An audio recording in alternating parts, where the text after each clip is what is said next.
بسم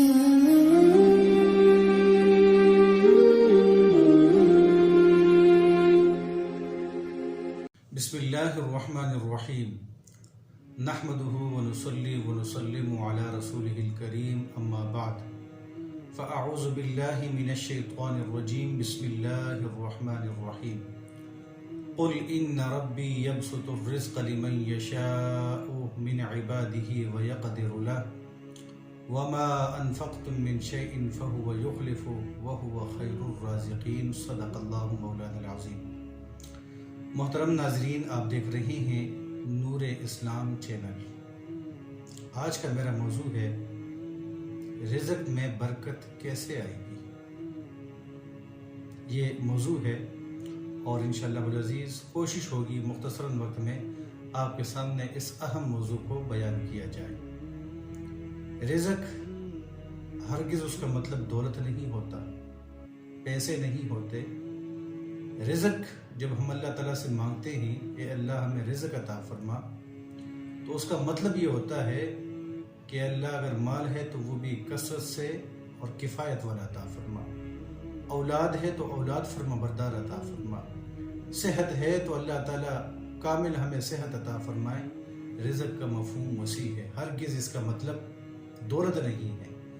اور اگر ہم رزق میں برکتوں کی دعا مانگتے ہیں تو رزق میں برکت کا ہرگز مطلب کثیر دولت نہیں ہے، زیادہ مال نہیں ہے، بلکہ رزق کا مطلب یہ ہوتا ہے، رزق میں برکت کا مطلب یہ ہوتا ہے کہ اللہ اتنا رزق عطا فرما کہ میری ضروریات کے لیے وہ کافی ہو جائے، میری ہر ضرورت پوری ہو جائے۔ تو یہ ہر انسان کی خواہش ہے کہ وہ رزق کا طالب ہے اور وہ رزق کے اندر برکت چاہتا ہے، اور ہر ایک کی خواہش مند ہے۔ لیکن رزق میں برکت کس طرح آتی ہے؟ ہم دنیاوی اعتبار سے اگر ایک کام میں پیسے کم ملتے ہیں، ہم ساتھ میں کوئی اور کر لیتے ہیں۔ اسی طرح صحت کے حوالے سے کبھی دوڑتے ہیں، کبھی بھاگتے ہیں، کبھی جم جاتے ہیں کہ ہماری صحت جو ہے وہ اچھی رہے۔ تو جہاں ہم دنیاوی ذرائع اپناتے ہیں، رزق میں زیادتی کے لیے مختلف ذرائع کو اپناتے ہیں، وہاں ہمیں شرعی طریقوں کو اور حضور نبی اکرم صلی اللہ علیہ وسلم کے طریقوں کو اپنانا چاہیے، قرآن پاک کی آیات پہ عمل کرنا چاہیے، تاکہ واقعی صحیح معنوں میں اللہ تعالی ہمارے رزق کے اندر اضافہ فرما دے۔ اب وہ کیا طریقے ہیں، کن چیزوں سے ہمارے رزق کے اندر اضافہ ہوگا؟ نبی اکرم صلی اللہ علیہ وسلم کی یہ امت پہ مہربانی ہے، کرم نوازی ہے کہ اپنی امت کو وہ ساری چیزیں بتا دیں کہ ان چیزوں پہ عمل کرو، اللہ تعالیٰ رزق کے اندر اضافہ فرمائے گا۔ وہ اگر مال ہے اس کے اندر اضافہ ہوگا، وہ اگر صحت ہے اس کے اندر اضافہ ہوگا، وہ اگر اولاد ہے تو اللہ تعالیٰ اسے بھی فرمانبردار بنا دے گا۔ حضور نبی اکرم صلی اللہ علیہ وسلم نے جو ہمیں چیزیں بتائی، میں نے 5 کیٹیگری کی ہیں، 5 میں نے حصے بنائے ہیں، ان 5 حصوں کو بیان کروں گا اور آپ لوگوں نے ضرور اس کو سننا ہے۔ سب سے پہلی چیز کہ اللہ کب ہمارے رزق کے اندر اضافہ فرمائے گا، تو پہلی چیز ہے عبادت۔ جب ہم عبادت کریں گے، اللہ کی عبادت کریں گے، اللہ تعالیٰ رزق کے اندر اضافہ فرمائے گا۔ حضرت علی شیر خدا رضی اللہ عنہ، ان سے یہ روایت ہے، اور بلکہ حضرت ابو ہریرہ رضی اللہ عنہ، ان سے یہ روایت ہے کہ حضور نبی اکرم صلی اللہ علیہ وسلم نے ارشاد فرمایا، اللہ فرماتا ہے اپنے بندوں سے، اے میرے بندے، اے ابن آدم، میری عبادت کے اندر منہمک ہو جا، میری عبادات میں مشغول ہو جا۔ اگر تو میری عبادت میں مشغول ہوگا تو میں تیرے دل کو غنا سے بھر دوں گا، تیرا دل غنی ہو جائے گا، اور محتاجی کے سارے دروازے تیرے لیے بند کر دوں گا۔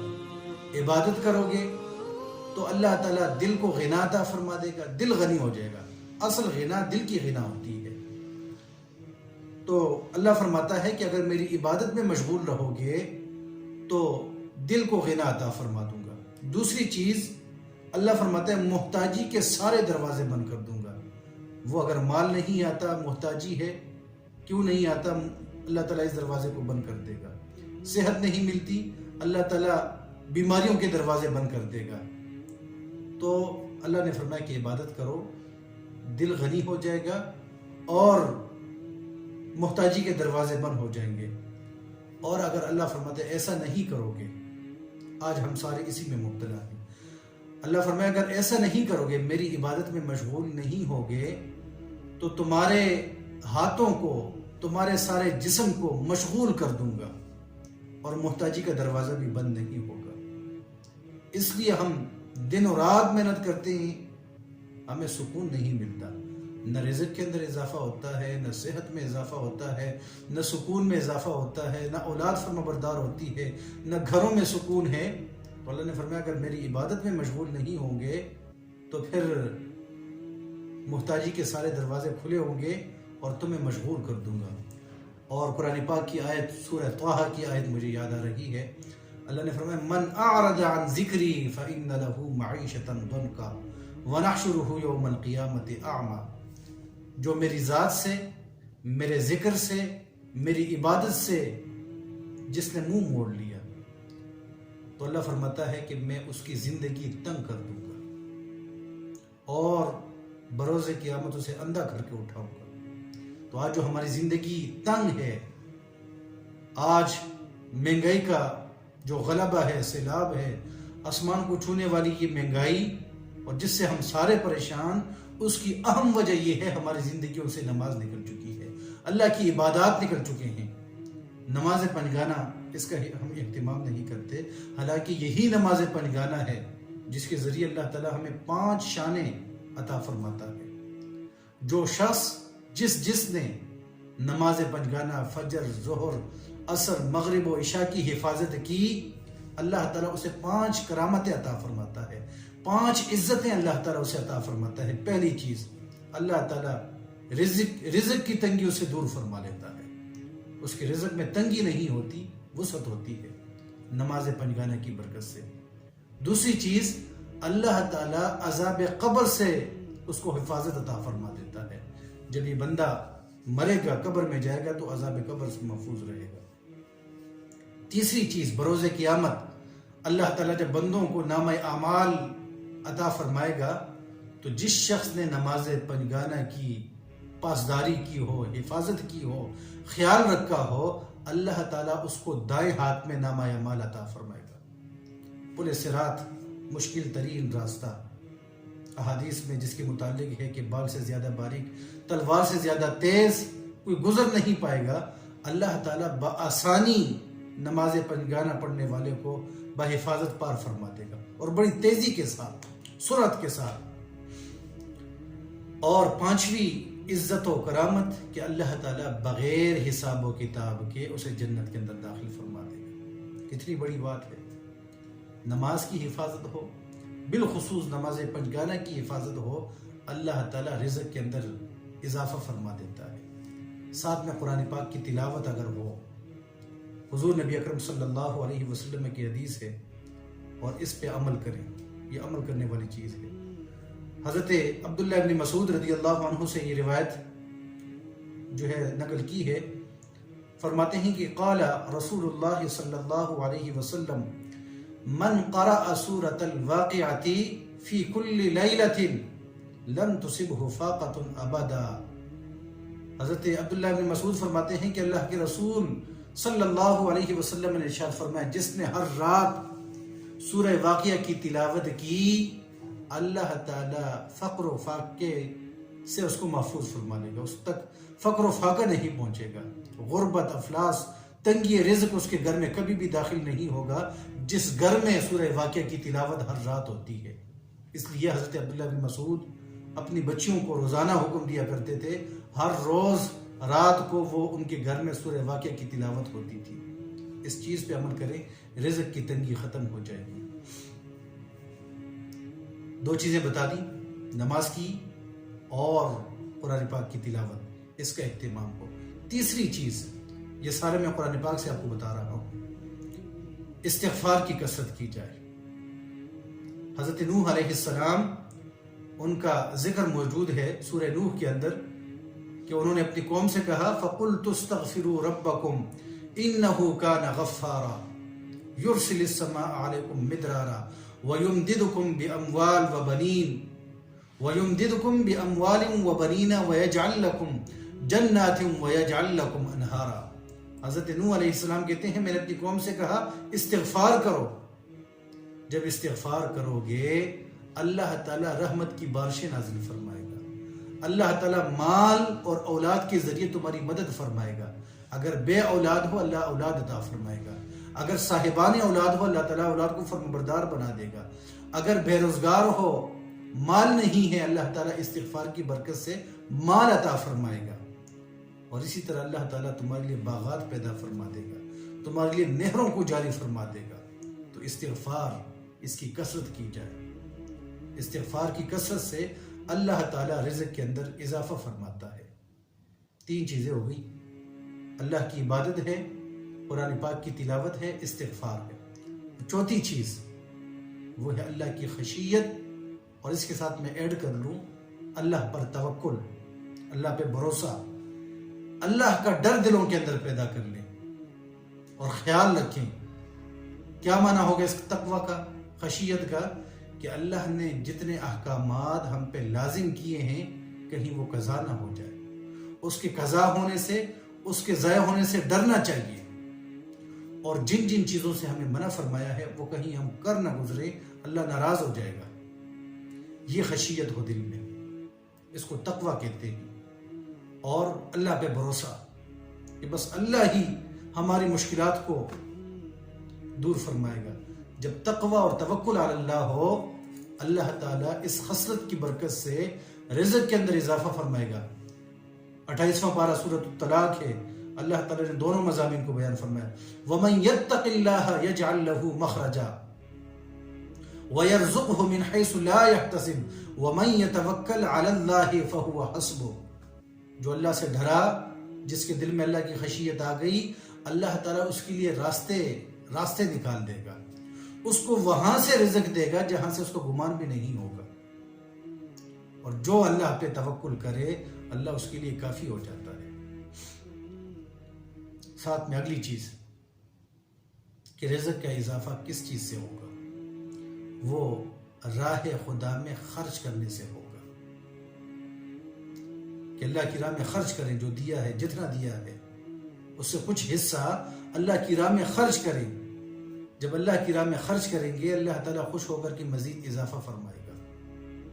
قرآن پاک میں اللہ نے اس مضمون کو بیان فرمایا، قُلْ إِنَّ رَبِّي يَبْسُطُ الرِّزْقَ لِمَن يَشَاءُ مِنْ عِبَادِهِ وَيَقْدِرُ لَهُ۔ میرے نبی صلی اللہ علیہ وسلم آپ کہہ دیں کہ میرا رب ہی ہے جو رزق بانٹتا ہے، جس کے لیے چاہے رزق کو وسیع کر دے، جس کے لیے چاہے وَيَقْدِرُ لَهُ اس کے لیے تنگ کر دے۔ اور اللہ نے فرمایا وَمَا أَنفَقْتُم مِّن شَيْءٍ فَهُوَ يُخْلِفُهُ۔ تم جو بھی اللہ کی راہ میں خرچ کرو گے اللہ تعالیٰ تمہیں بدلہ ضرور عطا فرمائے گا، وَهُوَ خَيْرُ الرَّازِقِينَ، وہ بہترین رزق دینے والا ہے۔ اور ابن ماجہ کی حدیث ہے، اللہ کا ارشاد ہے میرے بندو تم خرچ کرو میں تم پہ خرچ کروں گا، تم میرے بندوں پہ خرچ کرو میں تم پہ خرچ کروں گا۔ تو یہ چیز بھی وہی خصلت ہے، اگر یہ خصلت خرچ کرنے کی خصلت آ گئی اس سے رزق کے اندر اضافہ ہوتا ہے۔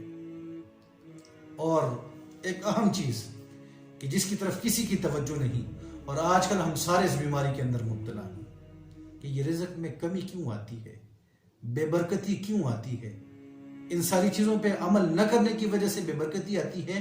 اور ایک اور اہم چیز ہے جس کو ہم اہمیت ہی نہیں دیتے، وہ کیا ہے کہ رشتہ داروں کے ساتھ حسن سلوک۔ جو بندہ رشتہ داروں کا خیال نہیں رکھتا اللہ تعالیٰ اس کے رزق کو تنگ فرما لیتا ہے۔